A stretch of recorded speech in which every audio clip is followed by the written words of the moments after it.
Senyum tak kamera. Assalamualaikum warahmatullahi wabarakatuh and hello everyone. So my name is Ammar and this is my partner Omar. So we are Ammar and Omar.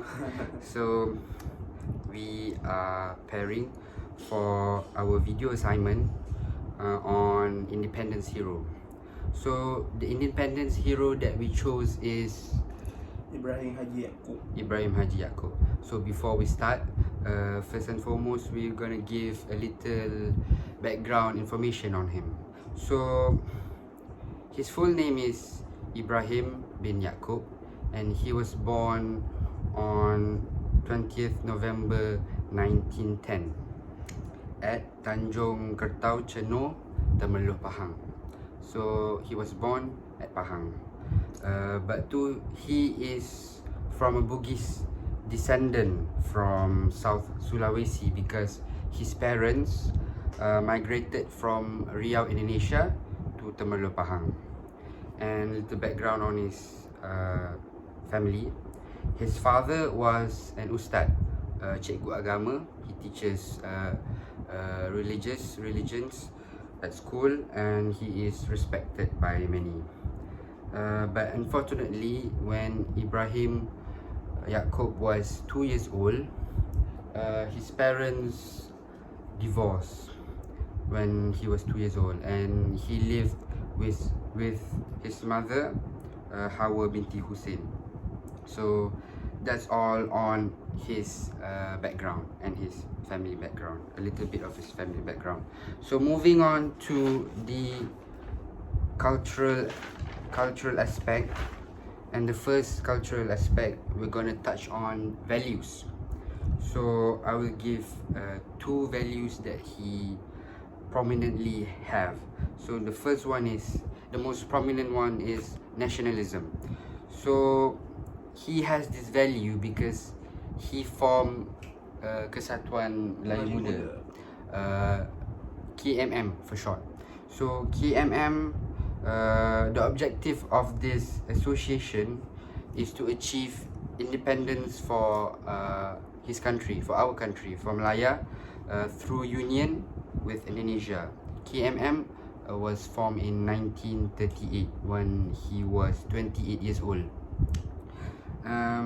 He formed it with other public figures like Ahmad Haji Muhammad or Pak Sako, and many more. Yeah, so that's the first value that he have, nationalism.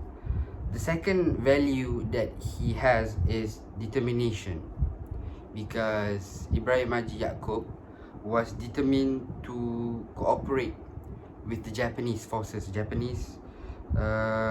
because he believed that the Japanese can assist him and his association KMM to help Malaya achieve independence from the colonizers, then from the British forces, right? Yeah. So yeah, he has the value of determination. So his values are nationalism and determination. So moving on to the next cultural aspect, which is the next cultural aspect is norm. Okay. When Ibrahim Haji Yaakob is working as a teacher, so his norm is teaching the younger generation in the school. Okay. The next thing he do, his norm is he is a journalist for Warta Malaya. Not only that, he is the one who he wrote a lot of articles, right? Yeah, he wrote a lot of articles, and he is the one of the main Warta Malaya. No, it's okay, continue. One of Warta Malaya's best journalists. No, he is the owner. He is one of the owner of Warta Malaya. He founded Warta Malaya lah. No, he's buy the Warta Malaya. He bought the Warta Malaya. So he owns Warta Malaya. Yeah, he owns Warta Malaya and he sell it to the Japanese forces to spread their Japanese propaganda. Yeah, Oh, sorry. okay. To spread their propaganda to the Malaysian through the Warta Malaya. Through the newspapers. Okay. The next cultural aspect is symbolism. Okay, symbolism. The first symbol that he has is Kesatuan Melayu Muda Logos. He is one of the founder and the leader of KMM. When he create the KMM, he has joined force with many important figures like Haji Muhammad, Ammar Bustamam and the gang. And then Dr. Burhanuddin Al-Helmi. There's a lot of important figures that joined the KMM. Okay, the next symbol is the Japanese army symbol, or what? Giguyun. Yeah, he is one of the lieutenant colonel for the Giguyun, and Giguyun is the part of Japanese army. Yeah, and that's his. Because KMM and Japanese is working together with Giguyun, right? And then Ibrahim Yaakob become one of the lieutenant corporals for Giguyun. So that's the symbol of the Giguyun. Yeah, the symbol of the Giguyun group. Yeah, yes. Because Giguyun is the part of Japanese army. Yes. Yeah. Okay. So how is the logo? I'm wearing Japanese shirt. This is not the logo, right? The different logo. This is the football team. Okay, sorry. So moving on. We finish on the cultural aspects, right? Yeah. So we move on to the agents of socialization. So we will give you a couple of agents of socialization. I will give one and he will give one. Yeah. So the first agents of socialization influencing Ibrahim Haji Yaakob to be the person he is, to be the nationalistic person he is. The first person is Soekarno-Hatta. He played one of the main roles for Ibrahim Haji Yaakob socialization. So on 19 August 1945, Ibrahim Haji Yaakob and his wife Madatun Haji Siraj moved to Jakarta because they went there to meet Soekarno-Hatta and his fellow republic leaders of Indonesia, because they wanted to work together. They wanted to work together on the process of achieving independence and the process of the union between both Malaya and Indonesia. The reason he fled to Indonesia to meet Soekarno-Hatta and now joining union with Indonesia Republic was because before this he wanted to join forces with Japanese, right? Yeah. But that one failed, right? That one failed. It did not happen. So yeah, he failed the union with Japanese and then he fled to Indonesia, and then now he's working with Soekarno-Hatta and the Indonesian leaders.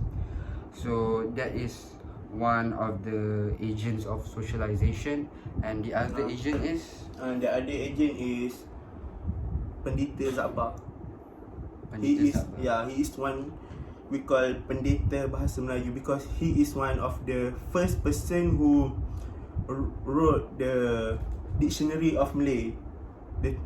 He is Ibrahim Haji Yaakob teachers at the MPSI or Maktab Perguruan Sultan Idris. Pendeta Zakbar is a very nationalistic person. Very nationalistic person.